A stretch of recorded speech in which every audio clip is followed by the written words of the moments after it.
திமுக கூட்டணிக்கு தோல்வி பயம் வந்துடுச்சு. விஜய் பிரிக்கின்ற வாக்குகள் நாம திரும்ப ஆட்சி பிடிக்க முடியும். ஒரு வருஷத்துக்கு முன்னாடி இந்த நம்பிக்கை இப்ப இல்ல அவங்களுக்கு. அப்போ நம்ம ஆட்சி திரும்ப பிடிக்க முடியாதுன்னு. இதுல திரும்ப பிடிக்க முடியாதவங்க எங்க ஆட்சி பங்கு பேசுறது? அதனால அந்த ஒரு பிரச்சனை ஓடுது.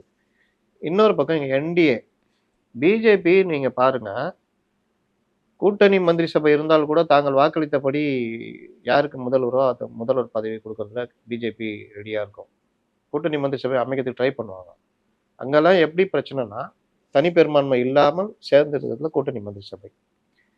நீங்க இவரு தனி பெரும்பான்மையோட வந்துட்டாரு, சந்திரபாபு நாயுடு. ஆனாலும் பவன் கல்யாணுக்குலாம் அவரு குடுத்தாரு, சொன்னபடி. அந்த மாரி இங்க எந்த பேச்சுக்களும் எழவில்லை. இவர்கள் அதுக்கு 2 திராவிட கட்சிகளும் ஒத்துக்க மாட்டாங்க.